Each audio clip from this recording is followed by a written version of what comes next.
Before we get started, we're going to have a few introductions. The first one, I would like to thank our hosts this evening, Lowenstein Sandler and alum Imre Eisner, Cornell JD05, who's briefly going to come up here for a second, if I could find him, there he is, to speak about the law firm. So thank you, Imre, for hosting us.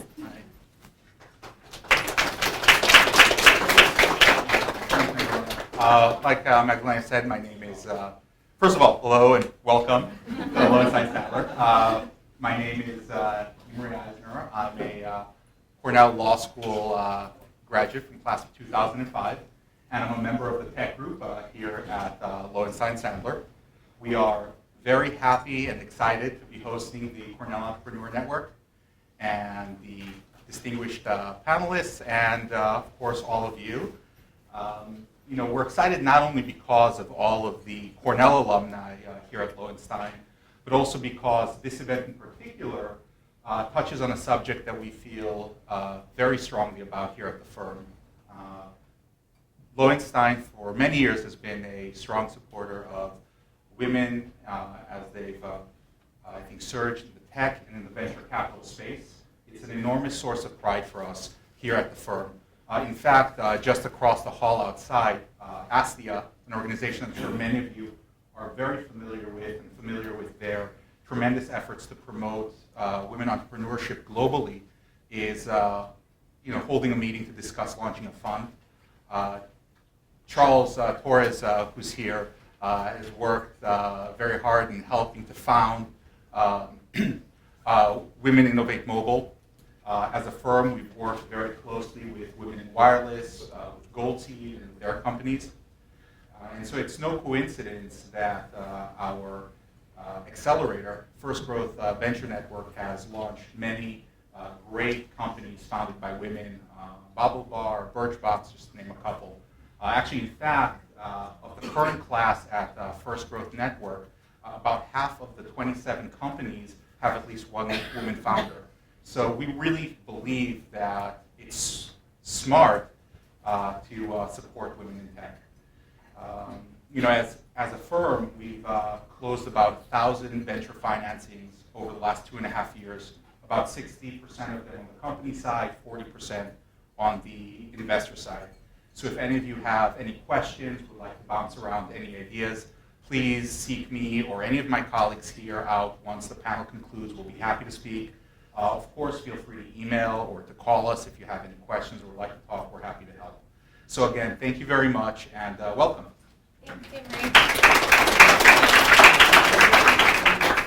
Thank you very much, and I'm confused with these microphones here. And thank you again for hosting us. We can't thank you enough.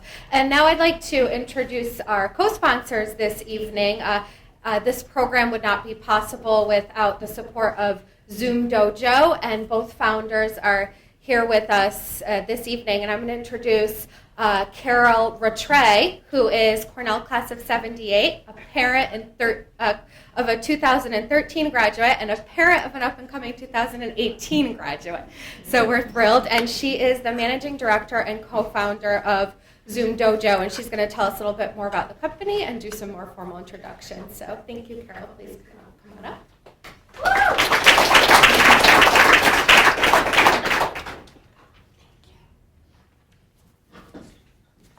Well, thanks, Magdalena. Good evening and Happy New Year, everyone. I'm Carol Rattray. You heard all about that. Parent, class of, and co-founder of Zoom Dojo, which is a career planning resource for students and young professionals, and along with CEN, the co-organizer of this event. I'm glad also that the weather whiplash did not extend tonight, although I know for most of us frigid temperatures are nothing new, just another reminder of a college day. So thanks for showing up and all that. Tonight's conference is a sold-out event, and we're totally thrilled. Thank you to the panelists, our moderator, and keynote speaker for taking time out of your busy schedules to participate. As a Cornell alum and parent, I'm very pleased to have this opportunity to collaborate with various parts of the Cornell community. They include CEN, Alumni Affairs, current students, alums, and the Tech Campus. Very big thank you, especially to Imre and Lowenstein Sandler, And a special shout out to Magdalena, Allison, Riley, and Katya Lynn. Thanks so much for you guys. This has truly been a very great collaborative effort, highlighting the strong community spirit that defines Cornell. Zoom Dojo is an open platform, and we also highly believe in the value of collaborative processes. Through partnerships based on shared interests, values, and purpose, you can build effective communities that in turn enable the community members to do more. This event is evidence of that philosophy in practice. Now, women in tech is a topic which my Zoom Dojo partner, Ritu Banga, and I are very keen on. You see, Zoom Dojo is a tech startup. We didn't start out that way. We've become heavily immersed in the tech world, not by choice, but out of necessity. When we started the company, we really were total tech newbies. I recall a time when a far more tech-savvy friend said to Ritu and to me, "You really need to get a URL." And we kind of looked at each other blankly and nodded and smiled, and we're thinking, if you could read our thought bubble, said, "What? Really? What's a URL?" And well, since then, Zoom Dojo has been evolving quickly. Our site contains a proprietary database and various other functionalities and web tools, all requiring continuous and extensive web development, even ever more sophisticated software programs and custom coding. For sure, for us, an arduous ascent up a steep learning curve. We learned also from the nature of our work, thinking about what are the 21st century jobs for the students and young professionals we serve, and from our personal experiences, that being tech literate is key. Technology is and will continue to be the primary driving force of innovation and job creation. Based on that premise, what's worrisome is that there's plenty of anecdotal and statistical evidence that reveal a disproportionate percentage of women attending college and entering the workforce are not pursuing relevant coursework, not applying for jobs in related fields, not becoming managers, nor rising to senior executive positions, nor becoming founders of tech companies. Everybody must be ready, trained, and able. And to bridge the gender gap, women in particular have to develop core competency skills to go where the jobs are, become managers and leaders, in order to contribute and enhance overall growth and productivity. The big picture, what's good for women is good for everyone. And so tonight we bring together women who are in tech, tap into their experience and knowledge base to gain insights. We're truly lucky to have with us speakers representing diverse backgrounds and experiences, deeply immersed in the tech field. They are broad thinkers, and yes, they are broads. Incredibly smart, gifted women that are already successful, walking in many career paths, and truly, they can code and then some. So without further ado, I would like to introduce our keynote speaker, Donna Turman. Donna is Group Head Innovation Management, Quicker Incubation Executive Officer at MasterCard. Her prior positions at MasterCard included roles in B2B marketing, global debit and prepaid strategy and business administration, and corporate communications, among other roles. Prior to MasterCard, Donna was in the U.S. Air Force for 10 years, serving in a variety of capacities, including communications and operations management for strategic air assets. Ms. Turman has a Master of Science degree in Information Systems Management from the Air Force Institute of Technology and a Bachelor of Science degree in Telecommunications and English, let's hear it for the artsies, from the University of Miami, Florida. What is worth highlighting about Donna is that she's an example of how there are many routes to a career in technology, and a blended educational path can prepare you to achieve a career in tech. It's also worth noting that an environment that nourishes and promotes entrepreneurship and innovation can be found in large corporations as well as at a Silicon Valley or Silicon Alley incubator, and can even begin in the government sector. Donna is a great example of the fact that there are no sacred cows or prescribed routes as you look to build a tech career for yourself. We're grateful that she is with us today to tell us more. So please welcome Donna Turman.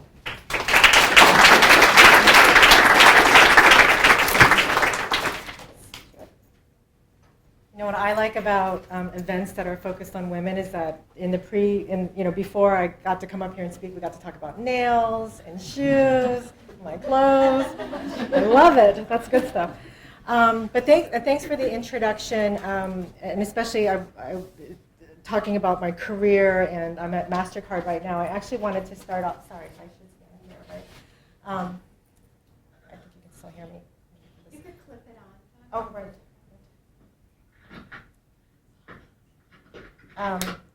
But I was thinking, as I was getting ready to come here, I was thinking about MasterCard and the company that I work at, and that you might be thinking, why is MasterCard, or we don't think of MasterCard as a technology company.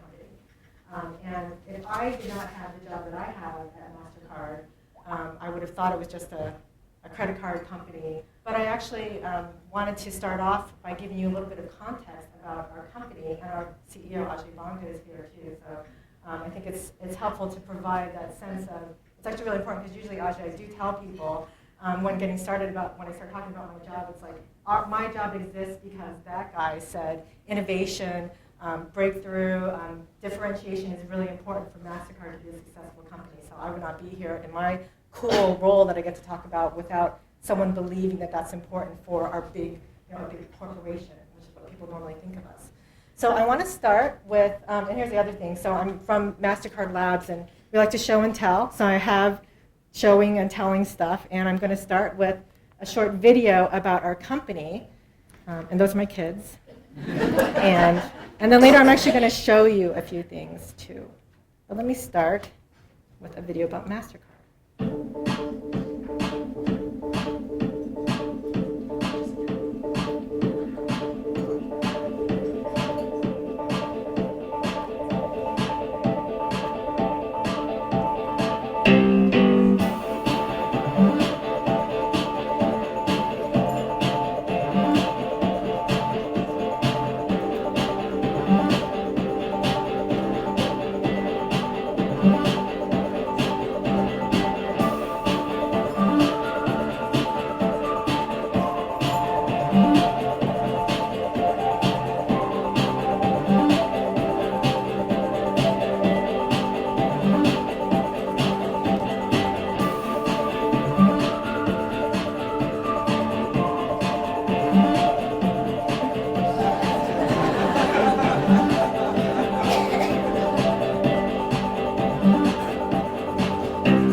When you work for MasterCard, you think that's so awesome. But that video is actually on YouTube, so I'm sure you guys actually knew all that information anyhow, right?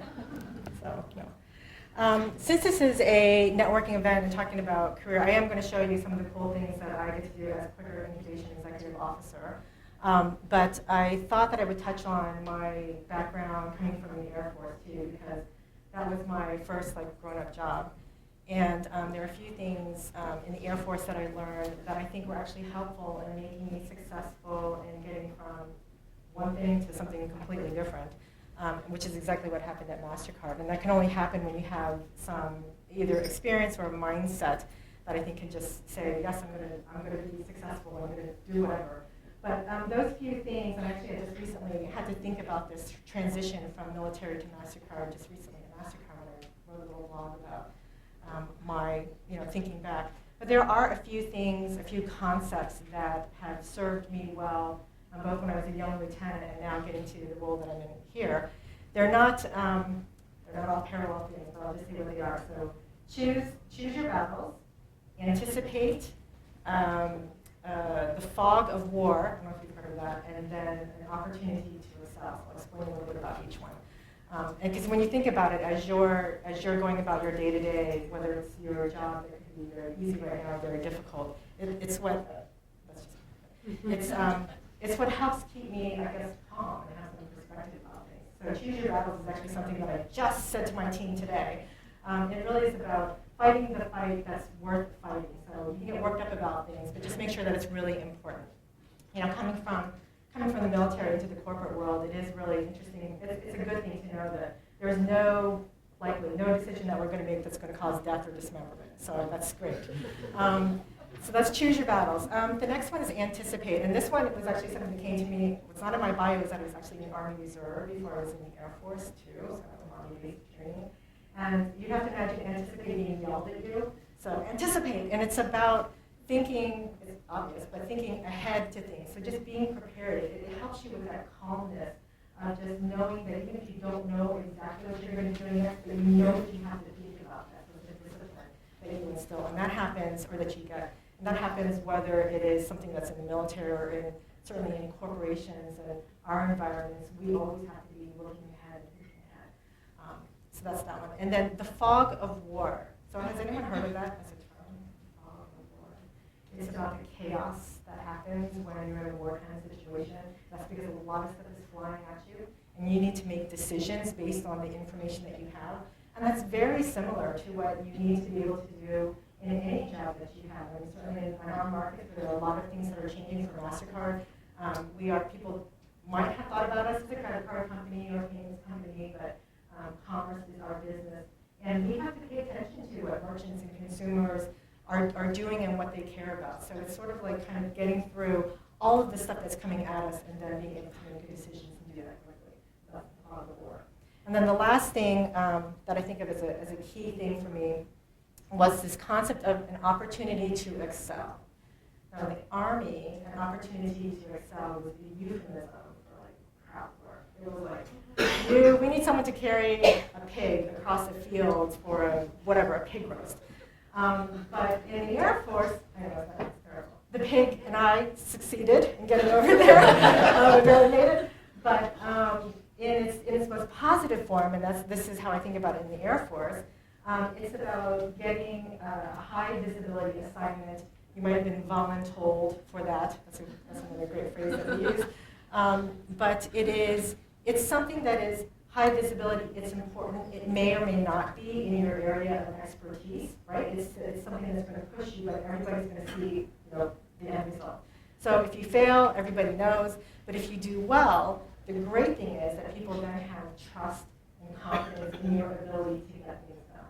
And so doing well, having and embracing an opportunity to excel is what, for me, allowed me to move in my career path in the Air Force. I started out as operations management, which may not mean anything to anyone, but that's okay. But I eventually got to go to the Air Force Institute of Technology, which is where I got my great degree in information systems management. And then I got to change my career into communications and information in the Air Force, which at that time was right when LANs and WANs and computers for everyone. I know you can't even imagine. There was a time when not everyone at work had a computer and not everyone at work had access to the World Wide Web, as we called it. But that was an exciting time to be in information technology. And I got that not because of my college degree, but I got that because in the Air Force I was able to do some things that were outside of my comfort zone. So I would encourage you, in whatever you're doing, to always take those opportunities, always try to do the other things, anticipate future trials, and then do well. So that brings me, so we'll fast forward, that brings me to my role at MasterCard now. So I have done, like, I think I'm on my 11th job at MasterCard. I'm coming up on 14 years, which is amazing. It's amazing to be in a company that long, to have seen so much change, to have had the opportunity to have 11 roles, and then to have each role be more cool than the one before. So as Quicker Incubation Executive Officer, how's that?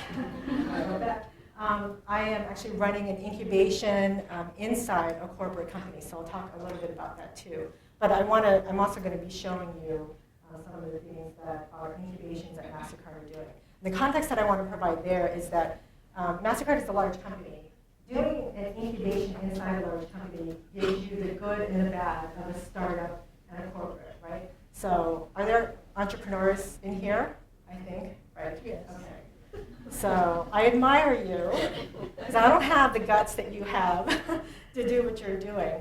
But I do love being inside MasterCard, which is supportive of and embracing the notion of acting like a startup inside basically a payments company. And when you think about our business, everything that we do, when you're touching people's money, you can't be like dorking around with that, right? I mean, you have to have very rigid processes. But in order to really get to that differentiated breakthrough innovation, sometimes you have to work quickly. And to do that, having an incubation where it's a small team that comprises product, marketing, design, technology, sales, delivery, all on one team, which startups, so you guys are used to that. You're probably all of those roles, probably all at one time. But inside our large company, being able to have that all together, have very specific goals. We do think about ourselves like startups too from a funding standpoint, right? Are we establishing the right goals to be competitive? Are we hitting those goals? Can we get our funding for the next year? So it's not completely safe, but at the same time, we do have a little bit of leeway and opportunity to act and move faster. So I'm going to show you some of the things that our incubations have done. And what I should say is we have 3 incubations at MasterCard. They all happen to be led by women, which is kind of cool. And I'm actually going to show you one called Shop This, which I don't know if anyone has seen. But the preface to, you all have probably heard of Wired magazine, though, I'm sure, right? Yes. The preface to this is that in my last coal job, right before my Quicker IEO job, I ran innovation management, and that's a group inside MasterCard where we come up with the interesting programs and processes to get great ideas over to our technology teams. And also, the other big piece that we do is to help foster an innovative culture inside MasterCard. So one of the programs that we put together is called Innovation Express. And that is where we will focus on a specific area, and then we have teams of business people, developers, and designers, small teams. We lock them in a room, and there are 4 teams that are competing against each other, and they have 48 hours to come up with a prototype, a video of their product, and a go-to-market plan. So it's a really intense thing, but the people that have done it have said, I didn't have to do it, right? I just got to plan it. But that it is, the collaboration and the competition is a great energizing thing that really pushed people out of their comfort zone and led to great things. So this great thing, called Shop This, was the winner of an Innovation Express that was focused on merchants. And let me get this out of the way. And we challenged ourselves to think about what's the next generation of shopping for merchants? What's the landscape going to look like? What's different? So Wired magazine, as many of you are aware of, inside this digital content is where we have said we want to be able to enable shopping right from whether it's advertising or editorial. And for the magazine, you can be, I as a consumer, I can be reading the magazine. Sorry, you're going to get seasick here, but and then if I see something that I like, that I'm interested in, the current process today is you look at the item, you go out to another website, you might find some things. It's a little bit of a kludgy process to shop. But if I like this, and I now see this in the magazine that I'm reading, I can hit my little shop this button, and it will bring up information. It will bring up information about the item that I could then purchase. I don't know, I actually have this vacuum. I didn't buy it this way. But I could get information about it. I know who's selling it. I know how much it costs. I have information. I can add it to my cart. And then I can sign in with my MasterPass credentials. I don't know if you're familiar with MasterPass. That is MasterCard's digital commerce platform. One set of credentials this one user ID and password is going to let me buy from this magazine. It's going to let me buy online. It's going to let me buy from mobile things, which I will show you later too. So that's going to make it really easy for people to shop, which is what's important for us. So I'm just going to log in. My password in here.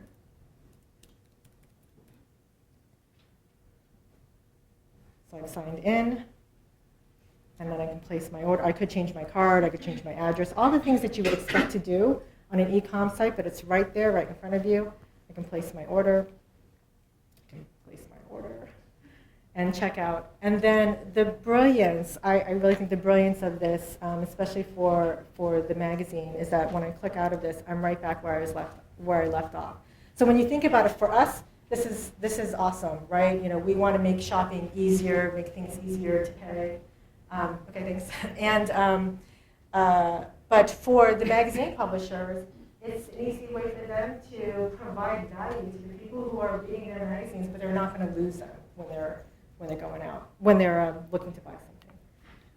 Okay, now I'm going to show you Quicker, which I feel I should show you since that's what I'm working on. This is a mobile site, or a mobile commerce platform. I have to get logged in.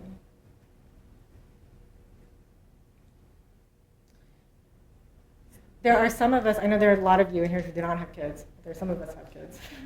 And what we have done in Australia, which is what I'm going to show you here, is taken a mobile platform and have now enabled parents to be able to shop on their phone and buy lunches or school items for their kids right from their phone. So right now, the current process is, I'm just going to do Mill Park Heights, I'm going to order food.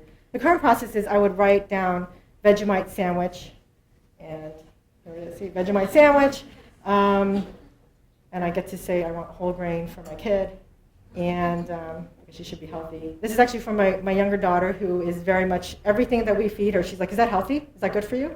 So I give her water, and then, I know, wow, it's amazing. And then, that's I'm just going through it quickly, but then that's it, that's her lunch. I slide to pay, my password, and that's it. So now the school, the school gets this information, and then my daughter gets fed. Okay, that's because, and trust me that I know my password.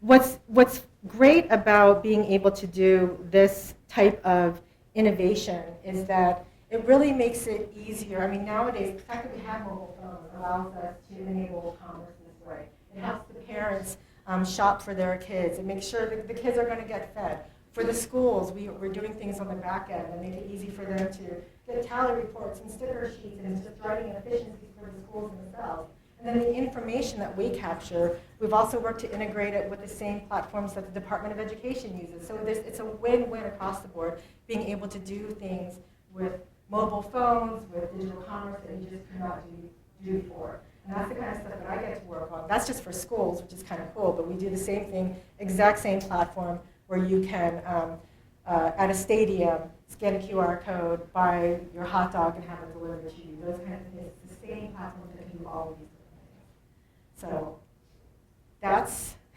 yes, okay, now I'm wrapping up. That is, I wanted to very quickly just show you a little bit about what, tell you what I've done, and then show you some of the cool things that we're doing at MasterCard. And that's from a career that started off, in the Air Force. Never would have thought that I would have been here. It's very cool.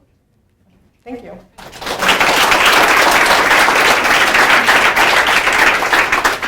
Perhaps we could take a few questions if anyone has them.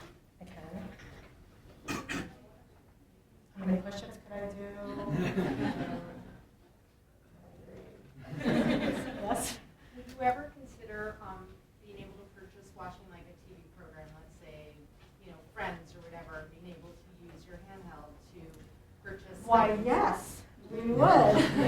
Actually, in the demo that I showed you of Wired magazine, that's what went to market. The whole thing that I should have said about that is the idea that prompted it was digital content, whether it's a magazine or a movie that you could watch on your iPad, or something where your device, your iPad, is connected to smart TVs, which are out there now. So yes, definitely, that would be very nice. We love that, right? Kerry Washington's outfits on scale. Yes. If your company sees competition coming up in the startup space around other new payment methods like Stripe or Square, things like that, would the assignment to respond to these new ideas come to your group, or do you guys operate on your own ideas 100%? I wouldn't, and I don't know if you want to check it, but I wouldn't think of it as an assignment. I mean, it's certainly on labs' radar to always be looking at the new up-and-comers that are emerging. We have a whole emerging payments group too. So as a company, I think there's a mindset to be mindful of and aware of new competition. And that as a company, we can organize ourselves to address that. So some of it may come up and bubble up. And last you mentioned Stripe. One of the other incubations is called Simplified Commerce. It is a direct competitor to Stripe. It came out of that same Innovation Express that the Shoppers came out of. But yeah, so it's a combination. And we don't think of it as assignments to it. I mean, we think it's our responsibility, and the stuff does come to us from the rest of the organization. And absolutely, we're interested in taking that on too.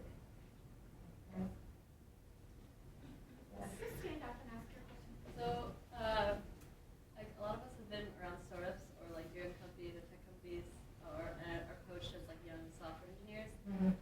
How is MasterCard being sexy enough to attract young talent? So, if you're acting like an incubator, are you hiring like an incubator? Are you doing all the marketing that young startups will do to actually attract people instead of making them think that going to a big bank to work for? Yes, I would say so. It is. So in labs and in the incubations themselves, like the way that we are going out and finding people, and actually I say HR on the whole is very much more attuned and interested and becoming more out there in that space of talent that we want to work for. So certainly, I mean, even participating in things like this, being present in certain technology or technology conferences. Are you familiar with Grace Hopper? So we have the president. We know we're very much getting out there and doing cool things from a marketing standpoint. Now, when I was here, I wish I had the stuff that we've done in Canada to recruit interns with really cool using social media, those kinds of things. Any more questions? Yeah. One more. If you could stand up, please. Right. Yeah. So you've outlined some organizations and some roles where you've been on the cutting edge of technology and innovation. But my question is, what's the conversation kind of behind the scenes for capturing further growth or capturing those that have lagged in technology around the world?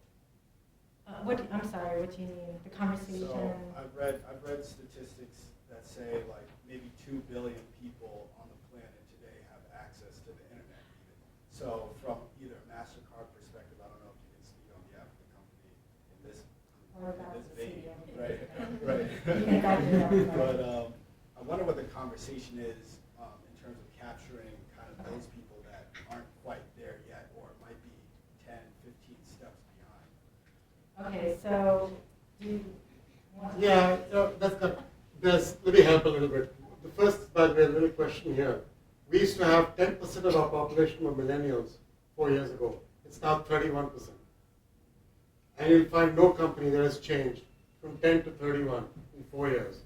The way we're attracting them is through everything from the kind of opportunities they get, to the kind of technologies they work with, to the money they're putting at risk in trying out new ideas. New ideas are what you're talking about. How do you reach people who may not have access to the traditional way of getting to the web, banking, and so on? There's actually 2.5 billion people in the world who have no access to financial services, but they have a mobile phone, and they have fingerprints. And if you start thinking outside the box, there's a lot you can do with fingerprints and mobile phones that you couldn't do otherwise. So we're right now powering the government of Nigeria's entire unique social ID for 160 million people, where every citizen of Nigeria will receive a card with fingerprints that they can then use to purchase what they get from their social benefit system. We do it for countries like the US, but nobody cares. In countries like Nigeria, it matters. So we're doing all that in different countries. There's a lot in the technology that actually you can use relatively simple things. You don't have to do stuff of the type that Donna's working on. One of the things that teams are working on is something called a shopping avatar.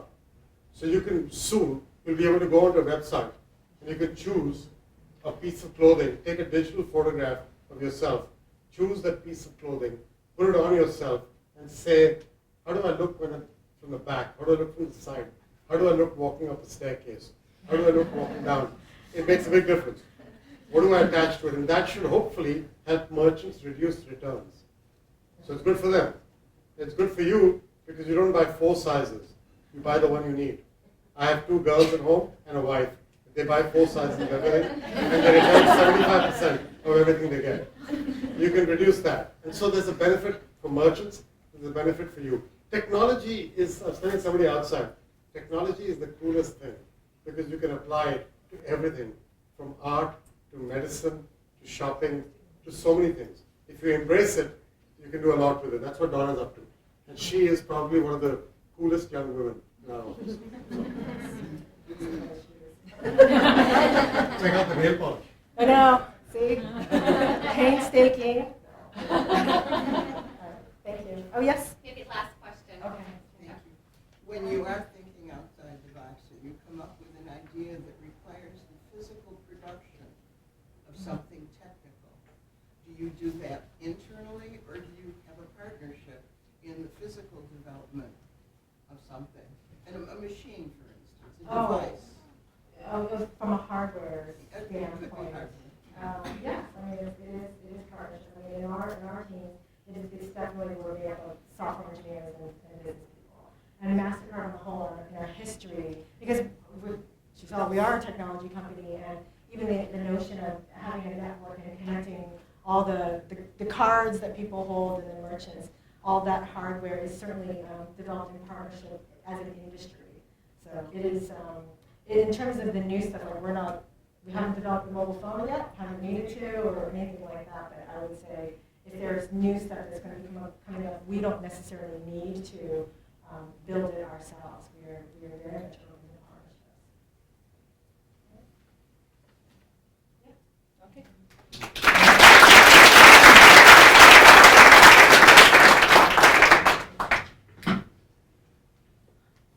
Donna, wow, that is something.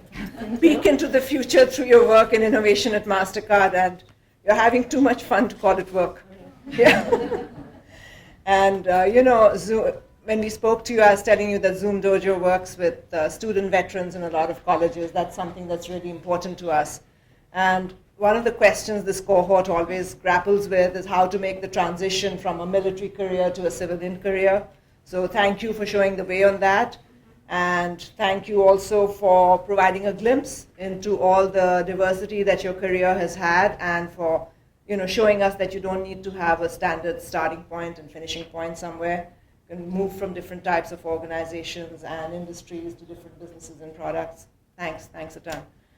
And now I would like to introduce and call up the participants in tonight's panel. And we are thrilled to have a most wonderful group of professionals with us. Oh, I forgot to introduce myself. I'm Ritu Banga, and I'm one of the co-founders with Carol Rattray of Zoom Dojo. But first, I'd like to welcome and introduce Kayla Tausche, our moderator for this evening. Kayla, come on. Kayla is from CNBC. She'll be moderating the panel, and at CNBC, she covers the banking industry and corporate finance and deals, but she also works on some really high-profile, cool stories outside of that, some of which, all of you are very familiar with. The Facebook IPO and Occupy Wall Street, and that must have gone down well with the banking crowd. Yeah. And also the UK phone hacking scandal. And Kayla is a global nomad. She started her career in Brussels and then moved and worked in London, and now she's here. And so thank you for bringing all this fantastic perspective and experience today. And from the Cornell family, we have Deborah Estrin. Deborah just moved here last year from LA, so welcome. She's the professor of computer science at the new Cornell Tech campus, and also professor of public health at Weill Cornell Medical College. And she's also, that is not enough, a tech entrepreneur as co-founder of Open M Health. And as New Yorkers, Deborah, we're very excited about the tech campus, so welcome. Thank you very much. And Rashmi Chatterjee. Rashmi Chatterjee is Vice President, Security Systems, IBM Software. Oops, wait, sorry. Rashmi is not that. She got promoted today. She's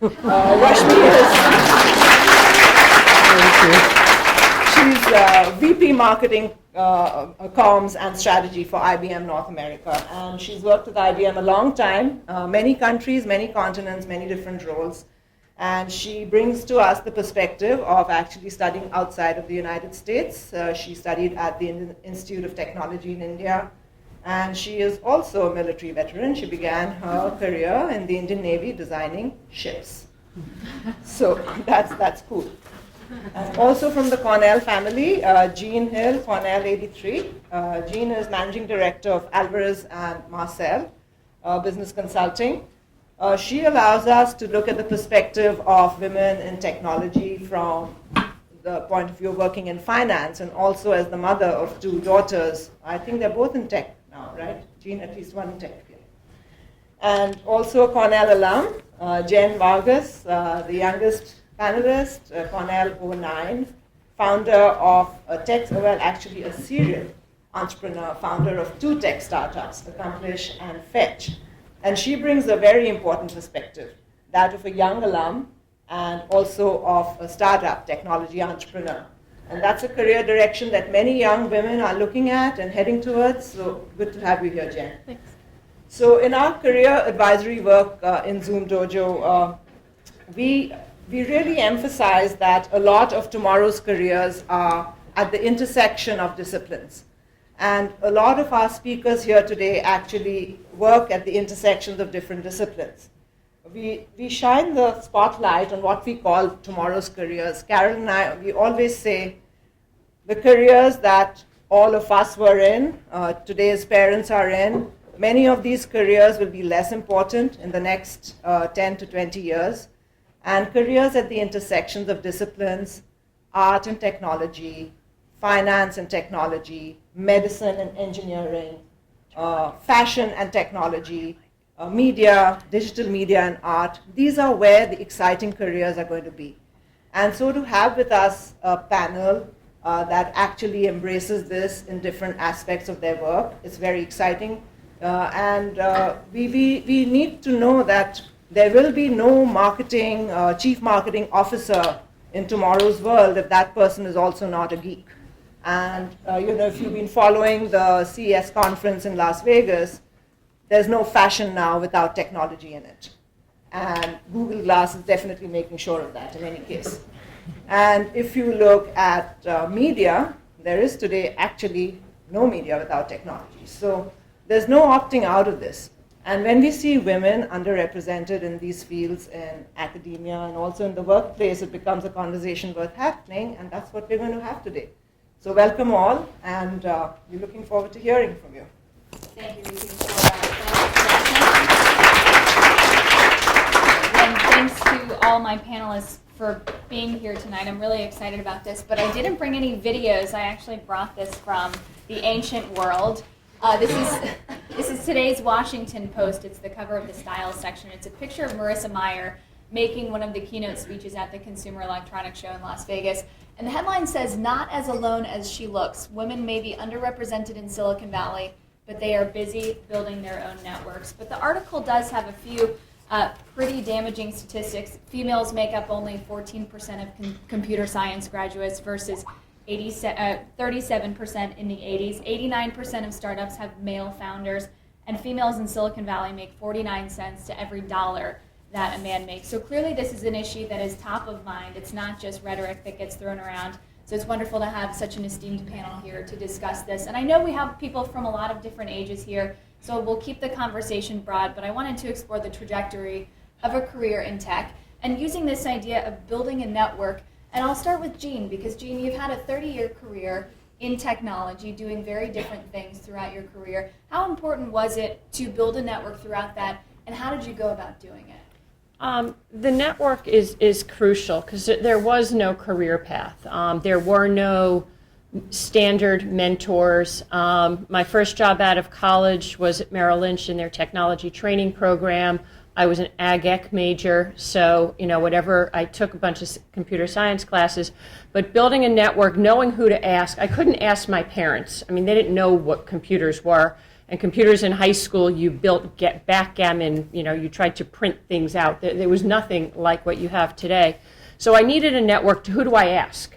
Am I crazy? I just got a job offer to double my salary. It was on a mortgage-backed trading desk. I had no idea that that's where you wanted to be in 1984. It turns out you did. So, I jumped and took it, and I figured out then I could make this much programming and this much trading. So I said, okay, who's going to train me how to trade?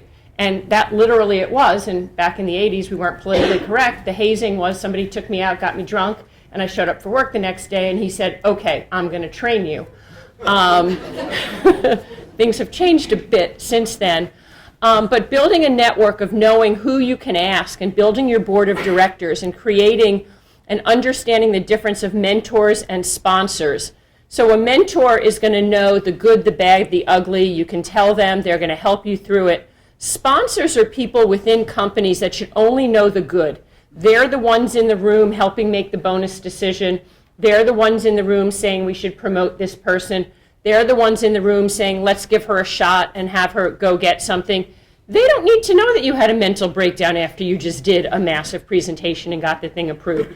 They really just need to know what you're capable of and what risks you're willing to take. And so having a network to say, am I crazy for doing this? Or having people talk you off the ledge. One of my mentors told me that I have a very expressive face. So I learned that I do some meetings from a conference call. So when I really want to call someone stupid and crazy, I can put it on mute and do that without people seeing it. Or I could get in the elevator, go down, walk around the block, and do my network scream, and go back and come back calm, cool, and collected. And it's your network that helps you get that. It's your network that gives you all of that information. Unlike professors in school or even somebody in your first job, nobody's there to help and there's no right answer. So, all of a sudden you're going to fight with your parents because you want to go down one way and they think it's another. And especially now, more kids, and I have a daughter doing it, is working in the startup world. They're not taking the traditional routes.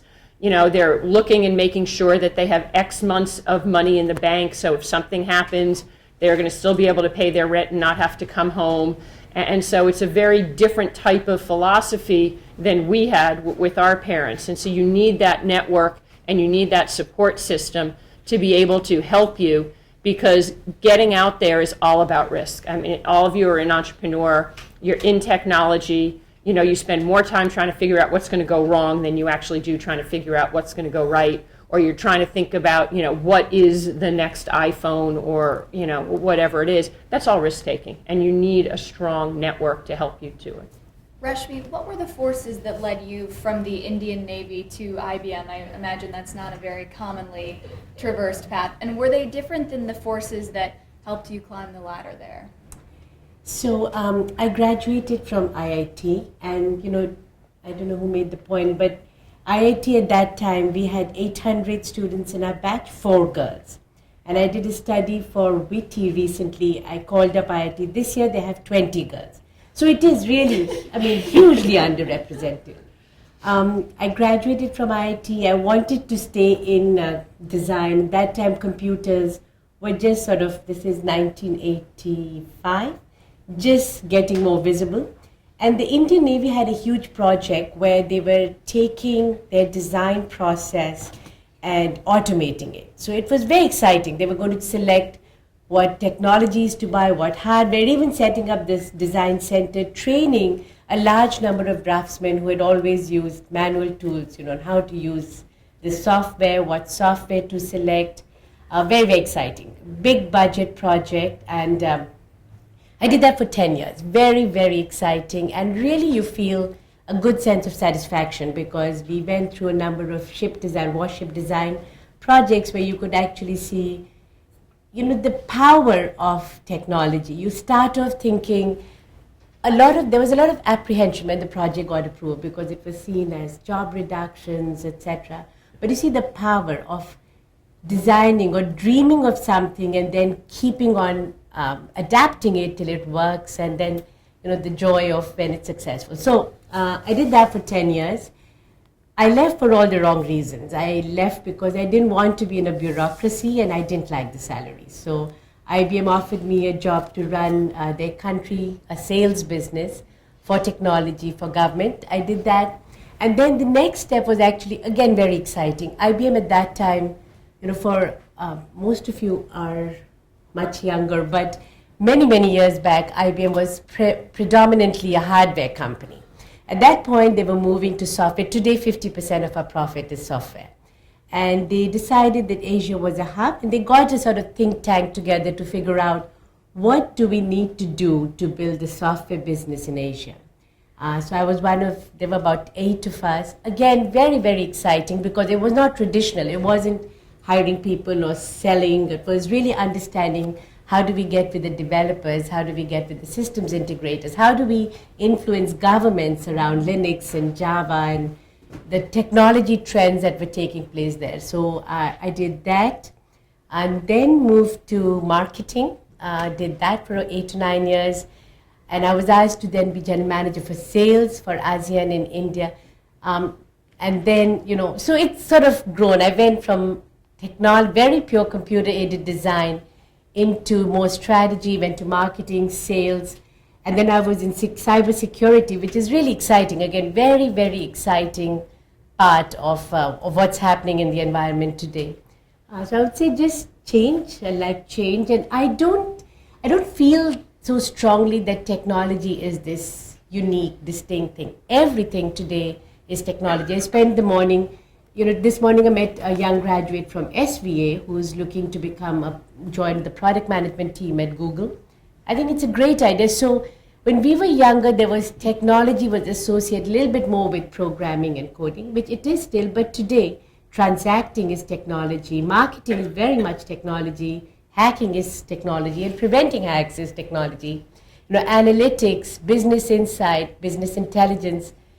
There is just nothing that happens in a company today that does not get influenced and get driven by technology. So I think it's, today women in technology is like women in the workforce. You just got a lot of opportunity, and the lines between art and science also not as hard-lined as they were before. So I can go on for a long time, but I'll stop. But with such a big landscape and with so many opportunities available, Deborah, you're having conversations with students, helping them figure out how to network, how to narrow down some of these opportunities, and choose the field that they're most interested in. What is some of the advice that you give them as they're selecting potential employers and trying to figure out where to go next?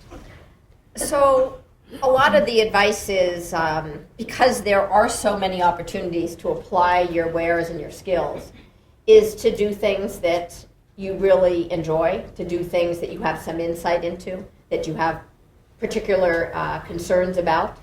And so we try to guide students in looking for where they're applying their technology, but also in aspects of it that appeal to them. Some of them are more interested in data analytics and machine learning, and others of them are interested in graphics, and we do things in computer-human interface. So it's a very individual process. We try to give our students quite a breadth of technical basis, because even if you start someplace, as we've talked about, it's not just in startup culture overall, where you'll need to innovate changes. If you go to a company and you start out being somebody who's a machine learning expert, but over time where the innovation needs to be more user facing, you're going to need the skills to be able to move around in that space. And I know, Jen, you're a serial startup founder. In fact, the company that's on her nameplate is different from the company that would have been there just a matter of weeks ago. So tried and true, sleeves rolled up, entrepreneur. But you started in at Yahoo, I believe. Yes. Out of college. How did you decide to interview at Yahoo? How did you prepare for that, and ultimately, how did the experience go? Well, the Yahoo position was actually out of an internship I took after sophomore year, I believe. I was working in the entrepreneurship office actually at Cornell, and didn't know internships were a thing. My mom's a teacher. I had no idea what the real world was like outside of education.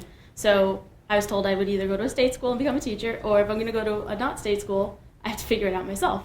So I did, and I was in an entrepreneurship office, and they're here's an alumni who has a son, or a daughter rather, who works at Yahoo. You should really get in touch.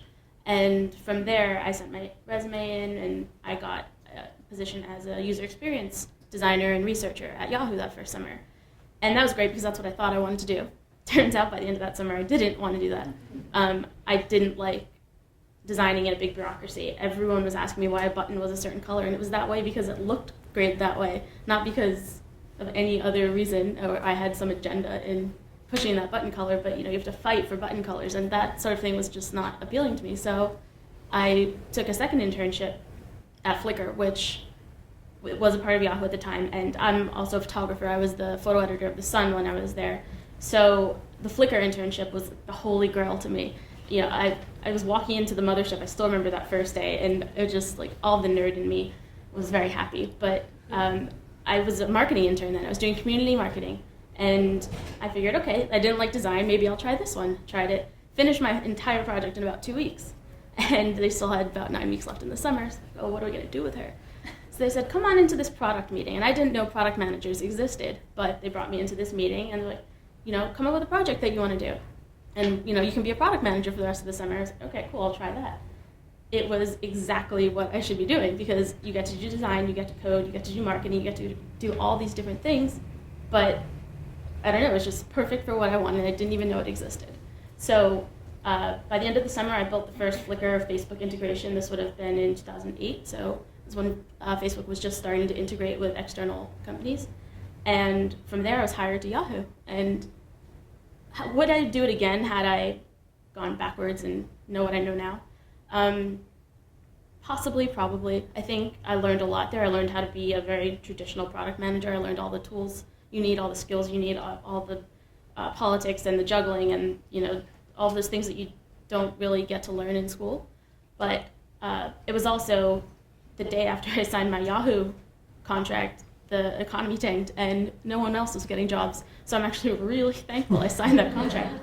And from there, I just sort of went from big company to smaller company, and smaller, all the way down. I went from Yahoo to Flickr, which was an internal startup, but it was still small. It was a team of about 40 people. And then from there, I moved to New York and joined Etsy, which at the time was probably about 100 people, much bigger now. From there, I took some time off. I was unemployed. That was the first time I worked on Accomplish, which was interesting.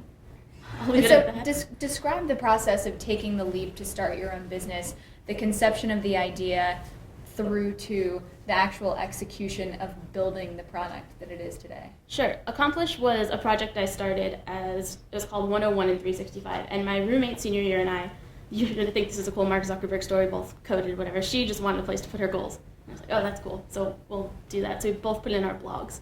And I hated it because it was so manual. So for the next year, I'm like, I'm building a tool for this. So I sat down and I built what was then 101 and 365. And it was just for the two of us, but it was on the internet, so people found it. I don't know how. And some YouTuber found it and told everyone, and I started getting traffic all of a sudden. Oh boy, it was nowhere near ready for that. But this is sort of a recurring theme with Accomplish. And I sort of built it to the point, it was always a side project. I was at Yahoo, I was at Etsy. I was always running in the background. And eventually I got to the point where I was like, you know what, I'm getting a lot of traction on this. I was probably at a couple thousand users at the time without doing anything. And I was embarrassed by the product that was out there because I know I'm better than what was out there, but I didn't have time because it was always a side project. So I decided, you know what, I've saved up the money that I need to just in case anything happens, and I'm gonna go for it. I'm confident in my design skills at this point, I'm confident in my coding abilities at this point, I'm gonna go for it. So I quit and I started working on Accomplish full time, and I grew it to 10,000 users. And that's where I realized where the skill set I was missing was. And that's sort of why I went back into the real world after that, was I realized that all of my nerd skills were awesome. All of my non-nerd skills, marketing, PR, promotion, sales, BD, all those sorts of things, not so awesome yet. So that's why I actually decided to go to Birchbox, where they're really strong in that. And I wanted to be surrounded by a lot of people who were really good at that, and they were still technology. So I could do my job around a lot of people who knew what they were doing, and I could learn from that. But so Accomplish was shut down because I went to go get a real paying job. And again, I got the itch to go do a startup because I don't like being in the same place for very long. And I rebuilt it from scratch. You know what? I missed it. It's the thing that's in my heart that I just always want to have and always want to use, and it's just the thing I think about all the time. So I decided to rebuild it.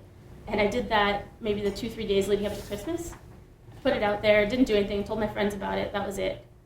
Went up to my aunt's for New Year's, and all of a sudden my phone starts going crazy. And it got on Lifehacker, and I wasn't anywhere near ready for that again, because I had just built it and put it out on the internet. But it got traffic, and it started to get users, and again, it was one of those, oh no, I have to focus on this again because people are using it and my name is attached to it. So I was working on the fetch, and Accomplish was there, and everything was going like this, and it was just sort of a decision that we had to make. And the fetch, which is sort of a footnote in this whole thing, was a company I joined with my friend Kate. We've known each other for years. We decided, you know what, we're both unemployed right now, let's go work on this company together. And through a lot of pitching and a lot of thinking about what the product was going to be, we realized that it wasn't going to scale the way we wanted it to just yet. And neither of us really had the runway to take it where it needed to go to raise money. So we decided Fetch was going to be a side project. That gives me time to work on Accomplish, her time to work on the other things that she wanted to work on. And eventually someday maybe the Fetch will come back into fruition. But it's this whole circular path that I think is pretty common among young entrepreneurs. But there's one common skill that rings true throughout each of those jobs, and that is that you were able to code. And Deborah, I'm wondering, how much do you stress coding as a skill for students of technology who want to work in this sector, or people who are at a career intersection where they want to go back and study something that would allow them to get a job in technology?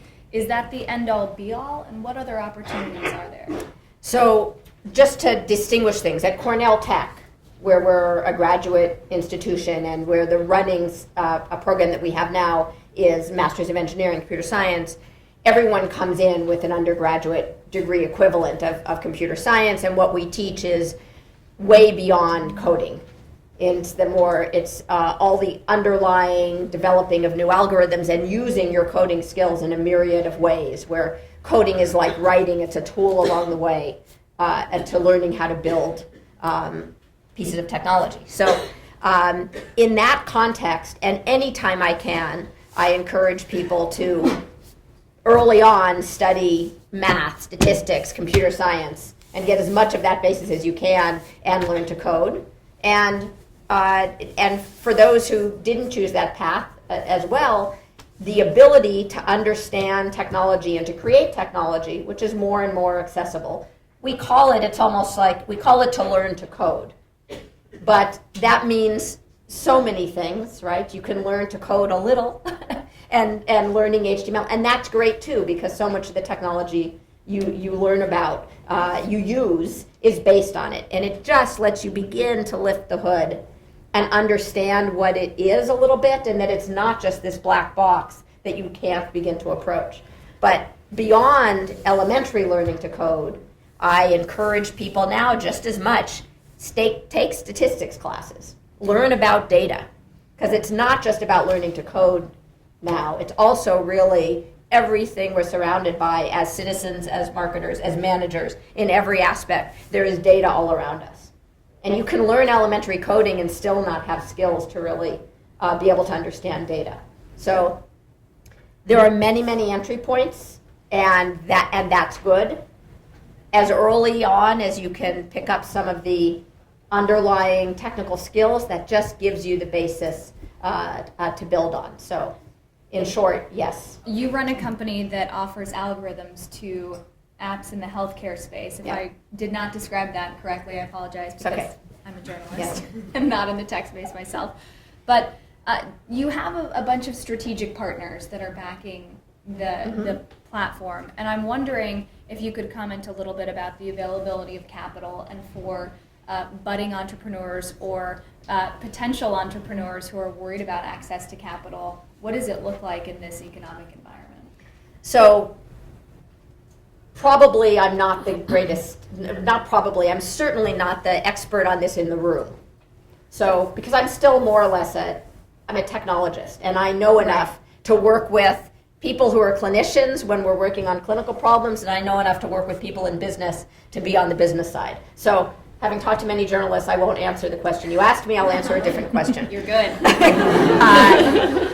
I do try to encourage young entrepreneurs and people trying to take their tech skills to go and do something new to take on health and wellness, where often there's a bit of a reticence to do that because there's a lot going on in the economics of that field, what's reimbursable, how is accountable care changing things. There's a lot of domain knowledge that you need to master and to learn to work with. And I think that 5 years ago, you saw more reticence to try to enter that field as a small startup as opposed to a larger medical technology space. And what you're seeing more and more is people are taking that leap, and you're seeing incubators that are specializing around helping young, small startup groups leap into health and wellness, whether it's Blueprint Health here, Rock Health in California, Startup Health. And so in that context, as well as in other domains, I think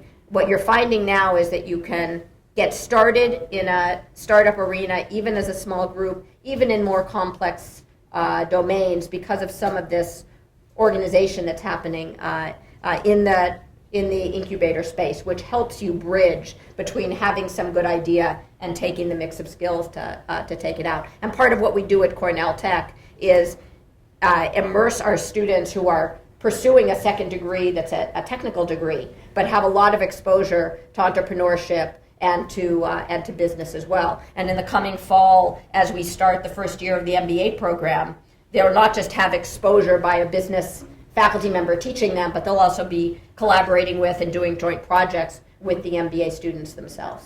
I want to talk a little bit about the broader trajectory of a tech career and this idea of work-life balance. I know that some people who are tech executives say once you start, you can't stop because it changes so much that if you even take a year out of the game, when you re-enter, you'll be so far behind that it will be hard to catch up. Rashmi, you've been able to be so successful in your career, and I'm wondering if you feel that you've made sacrifices to do that or how you've made it work.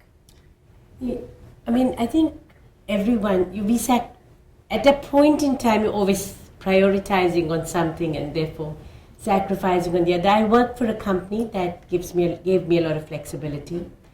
I feel strongly that work-life balance is you really got to do what you love because then it doesn't seem so much like work. And got to set your goals realistically. You know, if you set out a goal of wanting to launch something exactly the same time you have a baby and exactly the same time that you're relocating, it's probably going to be harder. So I believe a lot in pacing, identifying your priority at a point in time, getting that done, and then moving forward. And I actually, just on your last question on funding, because in IBM I was in the acquisition and integration group, I just wanted to add to your point that there is a lot of funding, but it depends on the area. So, today, for example, analytics is very hot. Anything to do with security, with mobility. So for all, entrepreneurs who are looking at starting their own companies, understanding where the market's going will just make it a lot easier to get the funding. I'm glad you added that. Security, mobility, analytics. I saw some pens moving when you were saying that. A lot of people taking notes there. Those three, and maybe social a little bit. Okay. Social. Very good to note. And Jean, I'd be interested in hearing your comments on the work-life balance. Is this a myth? Is it something that does exist? And how are you able to juggle what you do for 30 years? Well, you can have it all, just not at the same time. To Rashmi's point, if you really like what you're doing, I'll never forget, it was my first job out of college, and I'm working on a program There was a bug, and it was just gnawing at me. And I was not going to go home till I found the bug. And I remember my boss walking into my office, and he's like, it's 5 or it's 6 o'clock. You're supposed to go home. And I'm just like, this is not about overtime. This is about I will not sleep tonight unless I fix this bug. And it was just something that, he was thinking 9 to 5 mentality. I'm thinking developer, not going to work it. So for me, the rule I had with my kids was that Monday through Thursday night or Monday through Friday was for mommy. Don't count on me. I am not going to remember to call you and say I'm not going to be home for dinner. That was for work. But then when I got home Friday till I left Monday morning, it was 100% for the kids. So I didn't have dinner with my friends on the weekends. At one point, we even got a house in the country. And I'll never forget, I have these 2 New York City kids. And we put a swing set outside, and they asked if they could go out to the park. And I had to explain to them that this is now their backyard. They don't have to ask mommy and daddy. They just, can open the door and go out. But yeah, I had to be consistent for the kids. It wasn't, and I made sure I had a great nanny. And, so you have to make balances. I joke that's the other New York City tax that dual income families pay is for the child care. But they knew the rules. And, one year I get a call, I think my younger daughter was in 2nd grade, and she's like, Mommy, aren't you going to be a parent, one of the parent teachers or, class parents or whatever? And I called the head of the PA of the school, and I said, you have to make it. I cannot come home and be one of those parents. And, unlike the other mothers who were type A's that had stopped working and were now driving the teachers crazy, I said to the teacher, tell me all of the class, all of the trips, all of the birthdays, and I emailed everyone, and I had it all organized by middle of September, so I didn't have to be hovering and calling. So you figure out ways to do it, but you figure out what's important. I'm going to take Donna's comment. You pick your battles. And it's really important, but kids want consistency, so you figure it out. My husband and I made sure we had a date night every week because you had to keep that relationship going. Every week, that's a lot.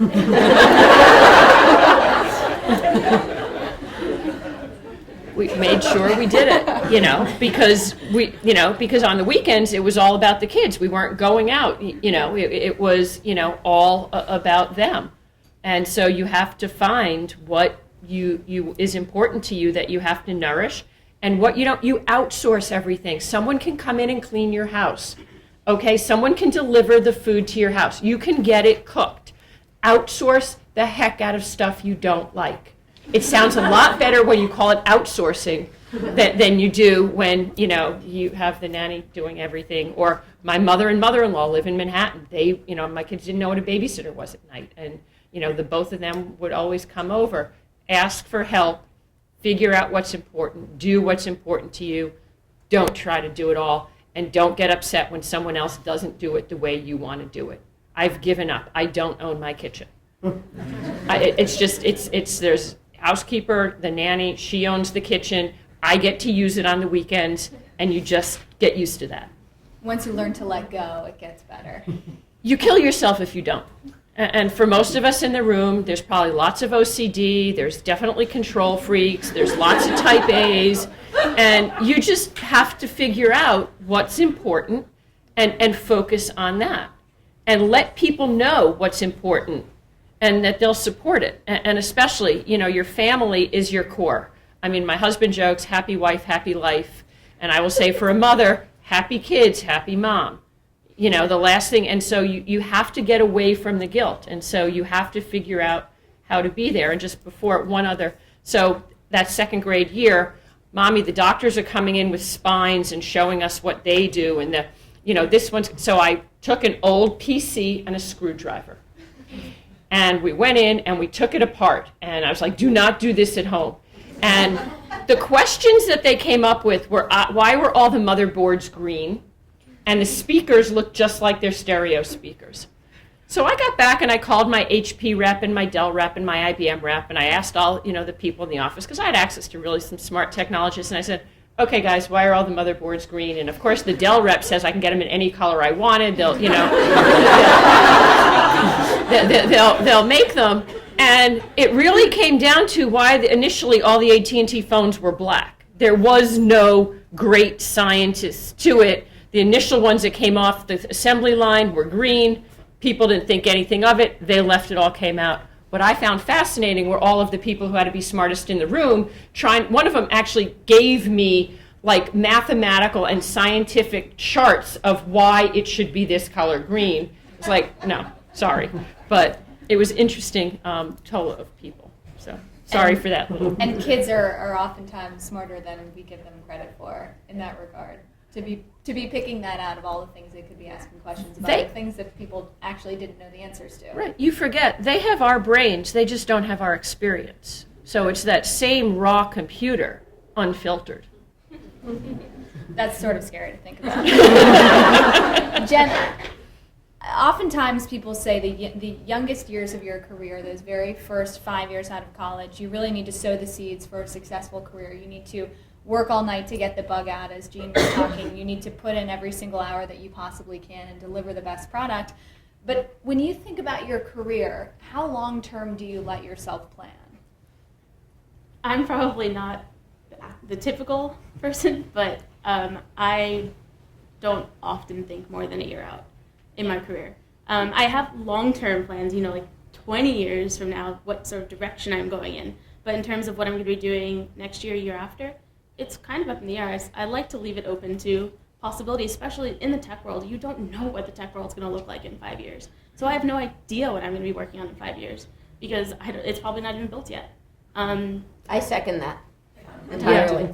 No So do idea. I. Oh, cool. I don't feel so bad. But yeah, I think, as early in my career as I am, I've thought mostly 2 to 3 years out, if that, and then if something interesting comes along, then maybe it shortens it. Right now, I pretty much have no idea what I'm going to be working on in 6 months, 9 months, 10 months. Friends are trying to make plans to travel at the end of the year. But I might have a job then. I don't know if I could take those days off yet, but I, just figure it out, and so far it's worked out. Rashmi, when younger employees at IBM come to you with questions or seek your counsel, what are they asking? What type of advice are they looking for?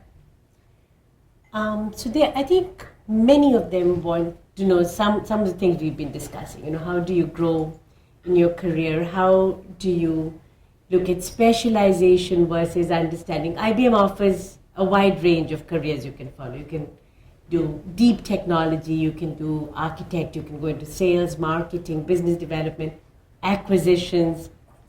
So I think a lot of them want to understand what's the best way to get the most of their time in IBM. Should they, how much of it is specialization, how much of it is generalization. From the women, I think there's always lots of questions on work life, understanding how they map career growth with all the other things they want to fit into their lives. A lot of conversations about exposure, international exposure. I find today it's amazing actually. We have now set up a program just for people who've joined for the first 2 years to go to the emerging markets, go to Asia, Africa. A lot of discussions, I think you said it very well, on sponsorship and mentorship. And, networks, whether it's, it doesn't matter if it's women or men, but as a young person in a big organization, that is huge. The ability to reach out to someone, to ask questions, to understand what options you have at any point, to say that, I want to do consulting, but I want to go and work in South Africa for 6 months. What projects can I participate in? That network is very powerful. So those are some of the questions that most often come to me. I read Sheryl Sandberg's book this year, and in it she does talk about mentoring and sponsorship and how important those two things are. But she says, we need to stop telling women, get a mentor and you will excel. Instead, we need to tell them, excel and you will get a mentor. Do you agree with that? Do you think that women should wait until they have some shining career I don't know how hallmark you to- ever say you excel. I mean, it's evolutionary, right? So I think you get a mentor and you continue trying to excel at the same time. I don't know if one follows the other. Jean? I was an athlete in school, and you had a coach. And the coach is the closest thing to a mentor.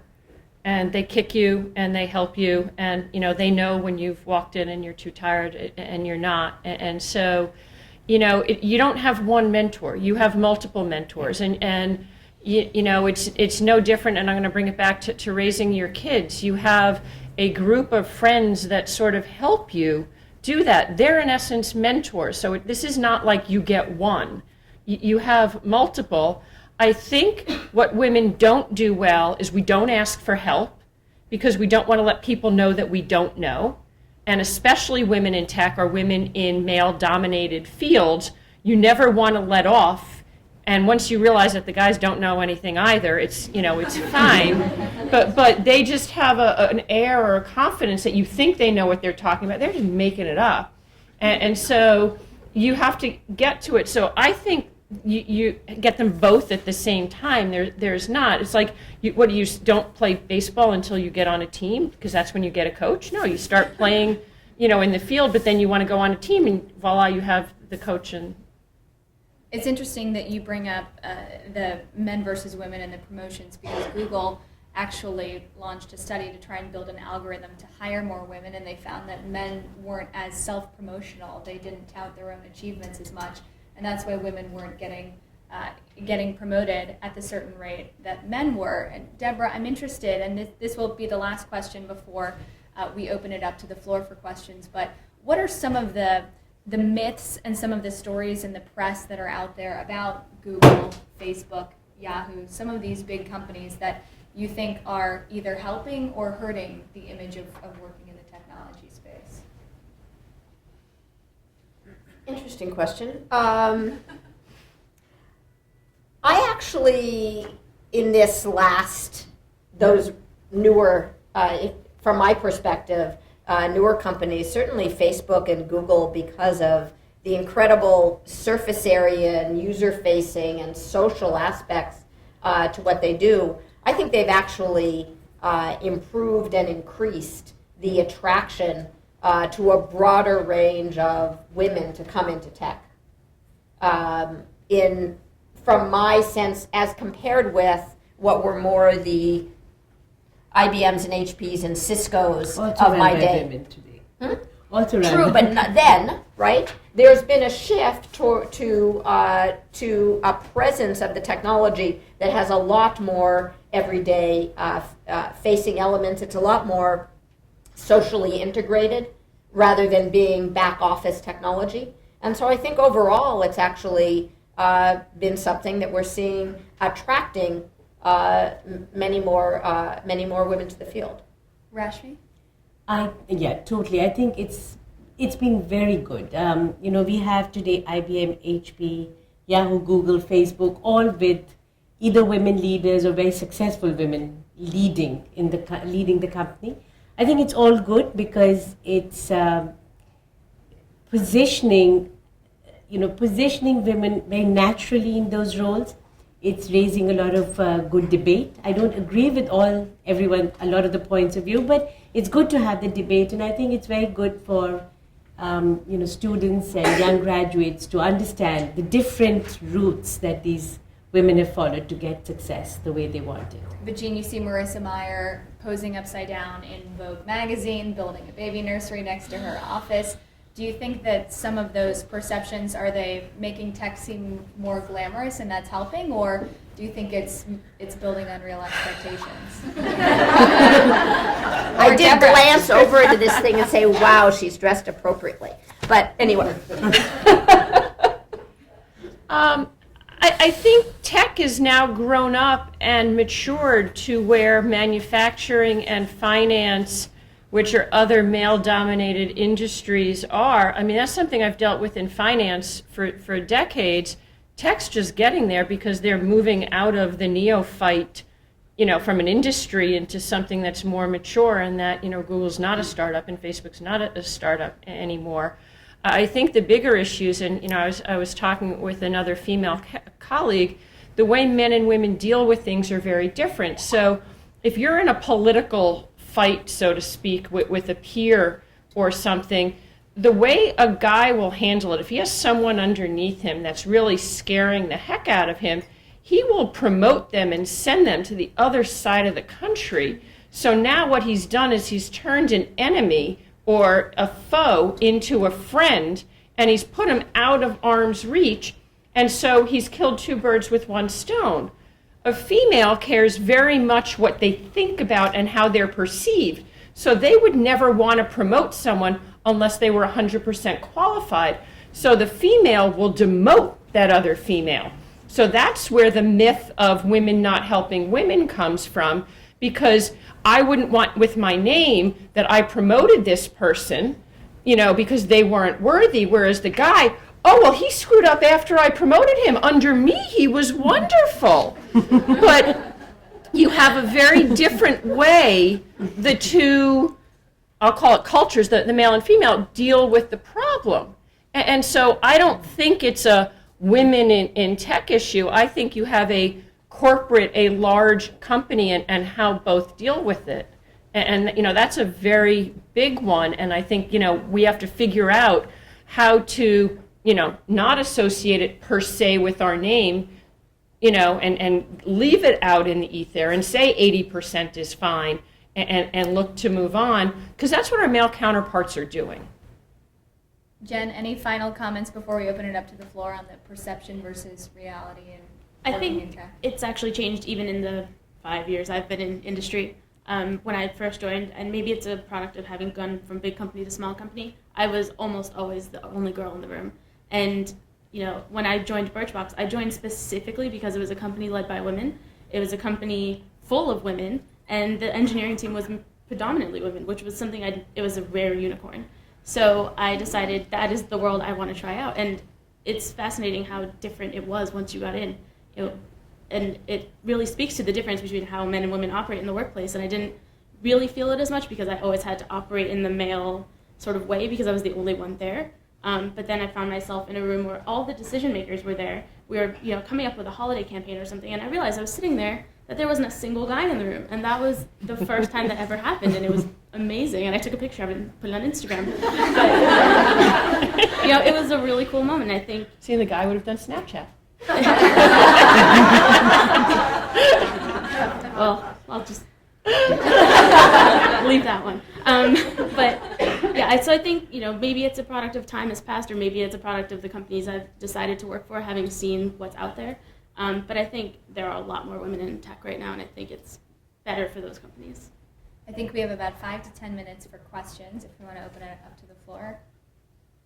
Saw you first. And please stand up when you ask your question so everyone can hear. Hey, Jen, you mentioned something about, I'll just say attention span, right? But wanting to move on and what's the next big thing. Mm-hmm. As we build these companies and we're starting to think about what programs we put in place and how do we retain these people, and whether it's comp, whether it's development, whether it's projects, are those the right conversations to be having, or are the right conversations to be having, we know that we're going to keep them for X amount of time. How do we maximize that time that we have? I think it's a balance of the two.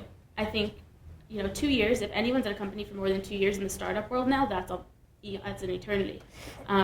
I think you're going to have them for maybe 2 years and figure out how to maximize that, but also figure out what's in place for them to move up in the company, try different things in the company. It's especially when you're in startups that are going from, say, 10 employees to 100 employees in that time period, the opportunities for that person change a lot. So you will naturally have more things for them to do and naturally have ways to retain them. But I think one of the things for me that I always look to is when I stop learning. And when I stop learning, I know it's time to do something else. And so I think as long as you have opportunities to learn and be challenged and to try new things and possibly fail, I think you'll have a much better chance at keeping people around than increasing comp or benefits or giving them unlimited days off. That's all great, but if you have to come back to something you're not excited about, what's the point of having all the days off? Hey, so just to preface what I'm about to say, I'm a product manager at a tech company in finance. We're about 70 people, and we have 10 women. 10 women, mostly in operations. So you said 14% of women graduate computer science. I graduated from Cornell's computer science department with that exact statistic, proving we are no better than the average. Our Ivy League schools no better than average. So what are you doing? What actionable things are you doing? What actionable things can I do to increase those numbers at a younger age? So how do I go out to my school, my alma mater? How do I go to other schools to get women to be interested in what I'm doing, what we're doing as a company, and to be interested in what you're doing? I mean, I would have liked to know Jen when I was a freshman and you were a senior, and that would have been awesome, but I didn't. So how are you reaching out to people, to women, to help them do what we're doing? Should we give that to Deborah since she's the... So I can speak for myself. I can speak for Cornell Tech. We actually just have an incoming director for K through 12, and that has always been part of the mandate as the campus was established. And so one of the key things there is helping to bring computer science we'll start more in the middle school years, and this is very important for what you asked about, that this begins to be in the minds of young women as things they want to do. It's not just about being a doctor or a lawyer or being on Wall Street, that being an innovator and an inventor is something that is a really interesting and flexible career over time in terms of the things you get to do. But this is also important to bring to our middle school students because, as you said, tech is in everything. And every citizen, resident of the country needs to understand technology and data to be an informed citizen. So that's what we're doing as an institution. And as an individual, being a part of women in computer science or engineering functions from when I was an undergrad at Berkeley to a graduate student at MIT to faculty members trying to make a comfortable place for women there. I think it is very much, as you said, you wish you'd known Jen when you were a freshman, she was a senior. It is making yourself available to help to speak to and inspire those a few years behind, because it's these really small little impressions that cause people to start to make decisions to just take that next class, which then opens up a range of opportunities for them. Anyone else on the panel? Yeah, I actually think it's a very good question. I'm sure all of us, we spend a lot of time with students, etc., but it isn't enough. So I think, it's ultimately this network. This is a community, and we're talking, sharing ideas. So it has to grow. When you asked the question, my first thought was we actually don't do enough, and the needle isn't going to turn fast enough, and it's an issue not just because you're trying to sort of meet a numbers goal, but because where the opportunities, all job opportunity growth is going to be in technology. So if women are not going to hugely improve their participation, it's a loss for the industry. So I guess what I would say is if anyone has ideas, Ritu knows where I am, I'm very happy to help, but it's got to be a lot faster than what we're doing now. I think it is the K through 12. The Goldilocks went viral. And so you have to get the 3 to 8-year-olds to realize that erector sets and Legos are fine. I don't care what color they're in, but get them to start building, get them to start using the engineering part of their brain. Throw Sudoku, throw math puzzles in front of them. When you hit the middle schools and the high schools, girls opt out so that they're not capable of applying to an engineering program because they didn't take AP Stat, AP Calc, and AP Physics. And so those decisions are made in 9th and 10th grade to prepare you to take those AP classes. So, all of a sudden, if you're going to want to change the advertising in this country, stop having the girls playing dolls and the guys playing with trucks. We've gotten to the point where we have diversity of who feeds the kids and who changes the diapers and who buys the clothes. But let's show girls from young ages that they can that they can jump on trees and that they can be athletes and that they can play. So if you want to volunteer, go to a middle school. I would add to that, and it's sort of at a small level, but my family is all significantly younger than me. I'm the oldest of many, many cousins. And one of the things I always sort of make a key point of doing is, they all have their iPhones, they all have their iPads, they all have all these apps that they're using. And I like to at least try to make them think that it's cool to make those things. Like, yeah, you're using that app all the time. Someone built that. And someone has a job building that. And yeah, you're just pushing a button and something's flying across the screen. But someone built that and they're making money on that. And you use that all the time. Isn't that cool that someone built something that you use all the time?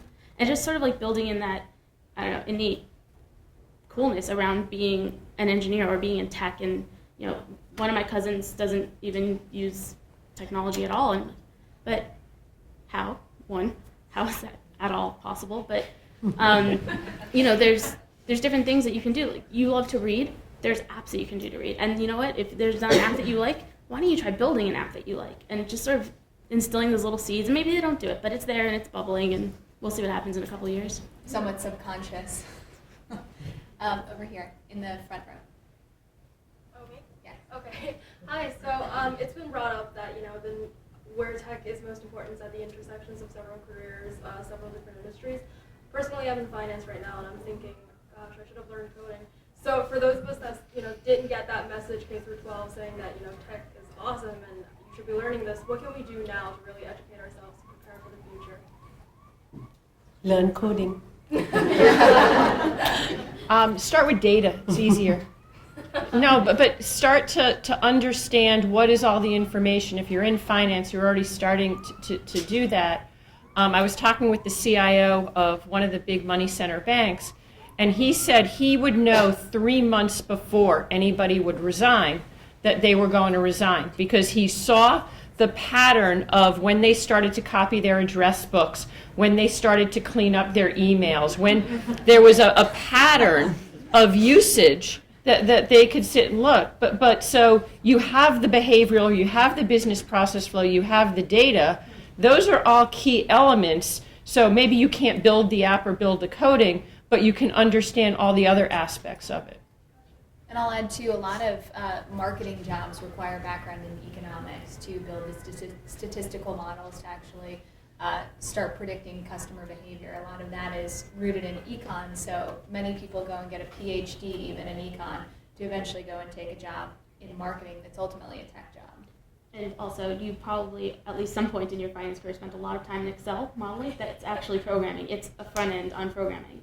So take all those skills, take all that logic, the if-else statements and all that sort of thing, and learn a language like Python. It's a pretty natural progression from there, and then you'll at least have one language under your belt. Awesome, I feel better already. Right behind you.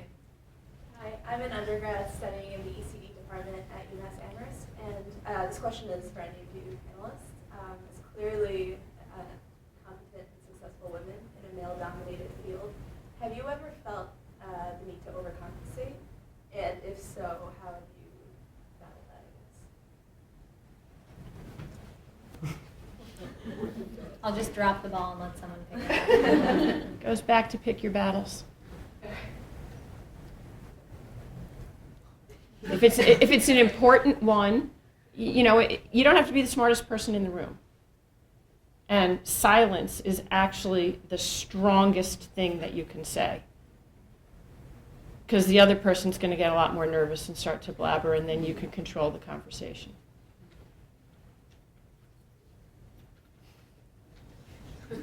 Rashmi? Yeah, I think, you do feel the need to overcompensate. I was in an only boys university and then only in the Navy for 10 years. I was the first, maybe the only woman who did. So I'd say today what I learned not to do is, I think when women tend to take things a little bit more personally, and very often the workplace is not personal.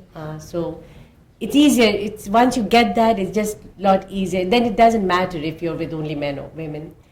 I do think we tend to analyze. So I like that aspect of Lean In, where she says sort of go a little bit more with your gut and don't worry so much about all the implications of the decision. So yes, I feel, at least in my last 20 years or whatever working, there's been times that because I was a woman, I overanalyzed or was oversensitive, or thought too much about making a point, which I today would make a lot more easily. So that's the learning. Just, it's not personal, and don't analyze, just go with your gut. You're as smart as anybody else. I think my take on that is I'm probably too, I have not enough, I'm too impulsive to necessarily be overcompensating. I just do.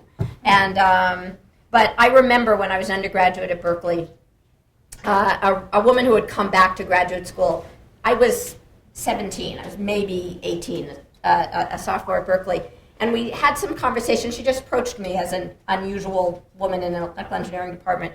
And she started this conversation in which she, I never knew that there was this common thing of being worried about being found out. right? The imposter syndrome, if you've never heard the expression, right? That they will actually find out that I am not smart enough to be here.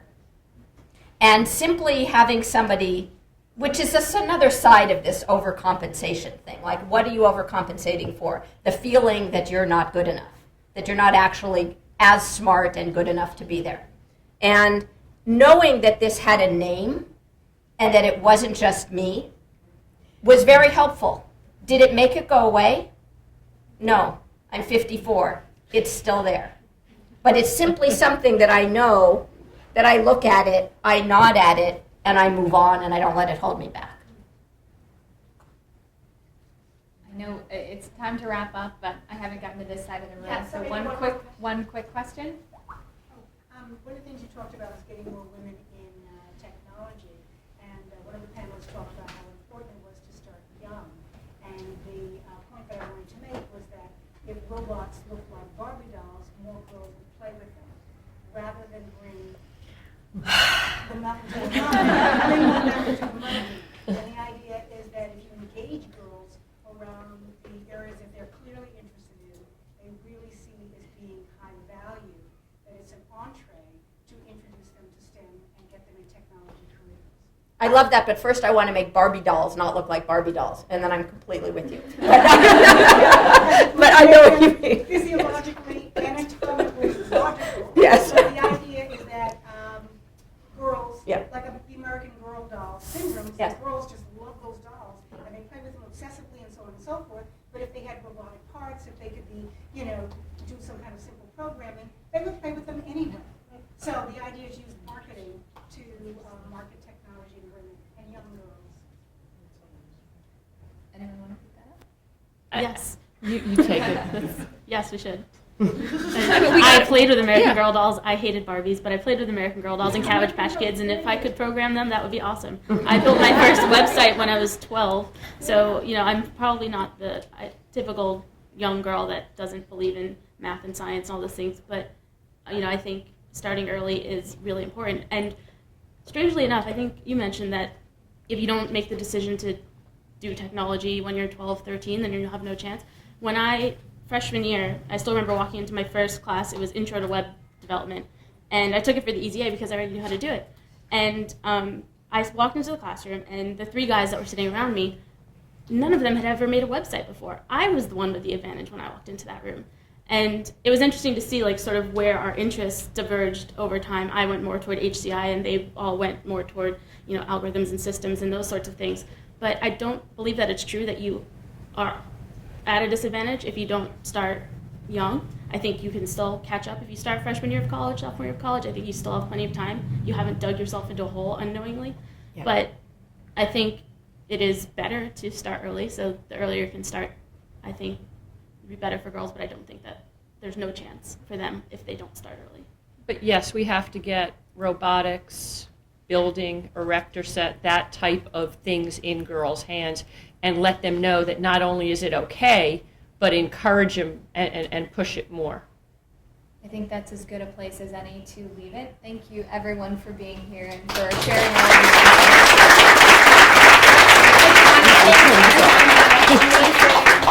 your panelists we had this evening. Thank you for taking time to do this, as well as our keynote speaker. And together with Ritu and Carol, we just want to thank you again for attending. There's plenty of food outside. There's drinks, so please stay and network. Our speakers will be available for a little more of the rest of the evening to speak with you. So we hope you enjoyed the program. Thank you.